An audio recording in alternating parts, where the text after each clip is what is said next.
আমি আসলে বিশেষকে এই শিক্ষা ব্যবস্থার যিখিনি ছাত্রছাত্রী আছে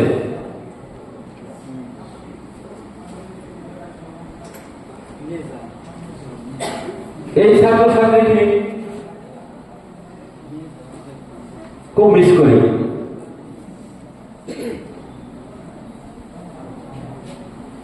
যিখিনি ছাত্রছাত্রী আছে এই ছাত্রছাত্রীর কথা আমি পাহরিব নোৱাৰিম। ইহঁতে যেনেকে এই বিভাগটো আগবাঢ়ি লৈ যোৱাৰ ক্ষেত্ৰত আমাৰ সকলো দিশতে সহযোগিতা আগবঢ়াইছে, তাৰ কাৰণে মই এই ছাত্ৰ ছাত্ৰীসকলৰ ওচৰত মই কৃতজ্ঞ বুলি ক'ব লগা হৈছে মই শিক্ষক হিচাপে। আজিও বাকী ছাত্ৰ ছাত্ৰীসকলে এই 6 বছৰৰ ছাত্ৰ ছাত্ৰীৰ পৰা উদাহৰণ ল'ব লাগে। 45 জন ছাত্ৰ ছাত্ৰীৰ মাজত 40 জন ছাত্ৰ ছাত্ৰী ইয়াত উপস্থিত হৈছে।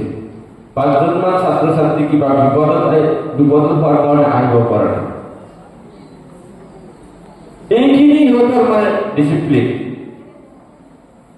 এই ছাত্ৰ ছাত্ৰী থকাৰ কাৰণে আমি বিভাগটো বহুত আগবঢ়াই লৈ যাব পাৰিছো। আমি যিটো নাগৰ গুৱাহাটী ইউনিভাৰ্চিটিৰ পৰা যিটো আমাৰ মূল্যায়ন কৰা হ'ল, তেতিয়া ৱেষ্ট গোৱালপাৰা মহাবিদ্যালয়ৰ ৰাজনীতি বিজ্ঞান বিভাগ 1 নম্বৰত গুচি গৈছে। গতিকে ছাত্ৰ ছাত্ৰী হ'ল আমাৰ সম্পদ। ছাত্ৰ ছাত্ৰী আমাৰ সম্পদ। ছাত্ৰ ছাত্ৰী যদি এটা পৰিয়ালত আমি আছিলো, এই এটা পৰিয়ালৰ যদি মুৰব্বীৰ কথা মানি লোৱা নাযায় তেনেহ'লে সেই পৰিয়ালটো কেতিয়াও ভালদৰে পৰিচালিত নহয়। মই বিশেষকে 4th semester 2nd semester ছাত্ৰ ছাত্ৰীসকললৈ আহ্বান জনাইছো, তোমালোকে অলপ সিহঁতৰ পৰা উদাহৰণ ল'ব লাগিছিল, কিন্তু তোমালোকে এতিয়াও লোৱা নাই।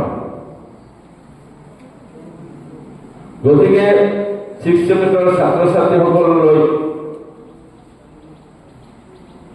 মই কেতিয়াও সিহঁতক মোৰ ফালৰ পৰা বিদায় নিদিম।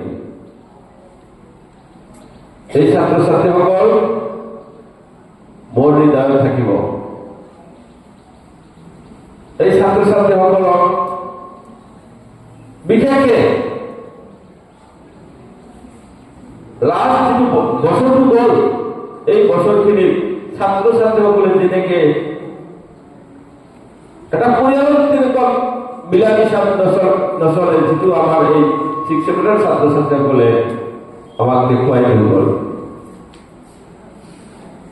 গতিকে মই ছাত্ৰ ছাত্ৰীসকললৈ মোৰ অন্তৰৰ নিভৃত কোণৰ পৰা আশীৰ্বাদ থাকিব, দোৱা থাকিব। এই ছাত্ৰ ছাত্ৰীসকল নিশ্চয় ডাঙৰ মানুহ হ'ব, নিজৰ পৰিয়াল তথা সমাজ তথা দেশৰ ভাল সুনাগৰিক হৈ সেৱা আগবঢ়াব পাৰিব। মই এই সকলো সময়তে আল্লাহৰ ওচৰত প্ৰাৰ্থনা কৰোঁ, ভগৱানৰ ওচৰত প্ৰাৰ্থনা কৰোঁ, যাতে এই ছাত্ৰ ছাত্ৰীসকলে যদি কোনোদিন কোনো বিপদ নহয় সেইটো আপুনি ৰক্ষা কৰিব, এই ছাত্ৰ ছাত্ৰীসকলৰ ভৱিষ্যত যাতে সুৰক্ষিত হয় তাৰ মই কামনা কৰিছোঁ। মোৰো বেছি দিন নাই, ময়ো গুচি যাম। মই জুন মাহৰ 30 তাৰিখত ময়ো এই মহাবিদ্যালয় এৰি গুচি যাম। কিন্তু বৰ দুখৰ কথা হ'ল যে মই 2nd semester আৰু 4th semester ছাত্ৰ ছাত্ৰীসকলক 6th semester ছাত্ৰ ছাত্ৰী নিচিনা কৰি যাব নোৱাৰিলো। এইটো বৰ দুখ থাকিব। এই মহাবিদ্যালয় ৰাজনীতি বিজ্ঞান বিভাগ, মই সকলো সময়তে ছাত্ৰ ছাত্ৰীক কৈছো, ৰাজনীতি বিজ্ঞান বিভাগ কেতিয়াও পিছে পিছে খোজকাঢ়ি নাযায়, সকলো সময়তে আগতে খোজকাঢ়ি যাব লাগিব, কেতিয়াও কাকো অনুসৰণ কৰিব নালাগে। তোমালোককহে বাকী ছাত্ৰ ছাত্ৰীসকলে অনুসৰণ কৰিব, তোমালোকে কেতিয়াও কাৰো পিছে পিছে যাব নালাগে। আৰু এতিয়ালৈকে আমাৰ ৰাজনীতি বিজ্ঞান আগবাঢ়ি গৈ আছে। শিক্ষকসকল ছাত্ৰ ছাত্ৰীসকলৰ পৰা একো নিবিচাৰে, শিক্ষকসকল ছাত্ৰ ছাত্ৰীৰ পৰা কোনো বস্তু নিবিচাৰে।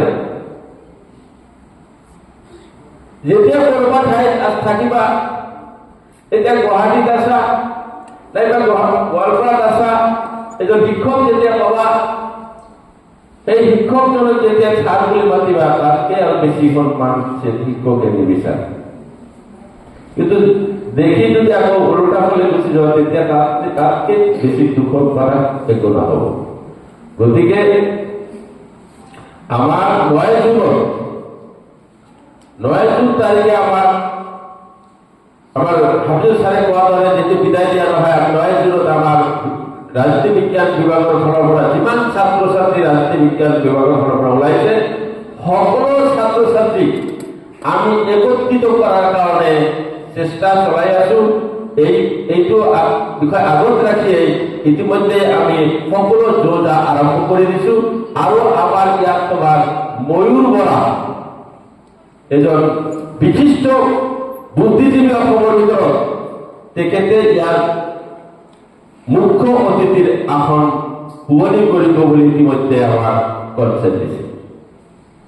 গতিকে আমাৰ পৰৱৰ্তী যিটো কাৰ্যসূচী হ'ব, তোমাৰ যিটো কাৰ্যসূচী এটা আমাৰ স্মৃতি গ্ৰন্থ বাহিৰ হ'ব। এই স্মৃতি গ্ৰন্থটো আচলতে তোমালোকে সবেই লিখাবিলাক দি দিবা, আমি এটা স্মৃতি গ্ৰন্থ বাহিৰ কৰিম। গতিকে দীঘলীয়া নকৰো,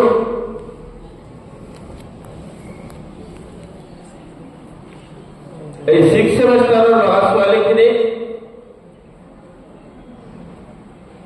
মোৰ এটা আহ্বান থাকিব, তোমালোকৰ পৰীক্ষা জুনতে শেষ হ'ব।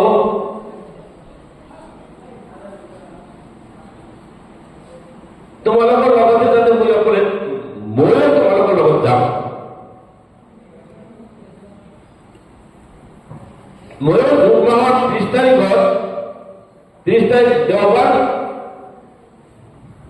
29 তাৰিখত মই ইয়াৰ পৰা যাম। তোমালোকৰ মোৰ লগত থাকিবা বুলি আহ্বান জনাই তোমালোকৰ ভৱিষ্যত জীৱনৰ উজ্জ্বল কামনা কৰিছো। আৰু আগন্তুক পৰীক্ষাৰ কাৰণে শুভেচ্ছা জনাই